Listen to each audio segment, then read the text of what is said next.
It was a hot summer evening. My family and I had just come home from eating our favorite Mexican restaurant. I was sitting on my bed watching cartoons, and then my stomach began to feel rather ill. Mother doesn't let us use her bathroom. I never understood why, and I didn't think much of it. So, naturally, I had to use the only available bathroom downstairs.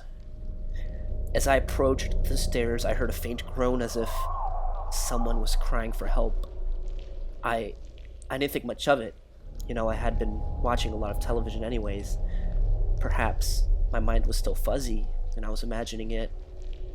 As I opened the bathroom door, it immediately reeked of a vile, horrible odor, worse than anything my nostrils had ever sensed in my then 16 years of life. But I had to do my business there. We were forbidden from the other bathroom anyways, so I sat down and began defecating. When I finished, I went for the toilet paper, but all I felt was a cardboard roll. I didn't want to look just in case it was true, but I had to.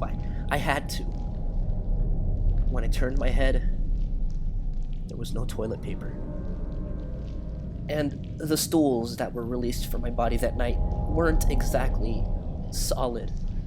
In fact, they were more of a liquid substance, so this wasn't the kind of thing I could exactly leave without wiping. I quickly scrambled through the cabinets under the sink for anything that could possibly resemble a cloth to purge my buttocks of such foul matter. But my search came to a quick halt when I heard the groan again. But this time, it was coming from outside of the door. The door suddenly came crashing open and revealed my father. He didn't really look like himself. He was much skinnier than usual. Dark circles under his unevenly opened eyes, fingers crooked, teeth grinding like the tectonic plates under Japan. At this point, I nearly shit myself again, and he began yelling in agony. Why did you let me order the cheesy deluxe double chalupas? Why? I began circling my way towards the exit. My asshole might as well have been the Kilauea volcano, he says. It finally clicked as to why there wasn't any toilet paper left. Horrified, I made my escape and ran upstairs. I quickly turned to my mother's room for help, but she's not there.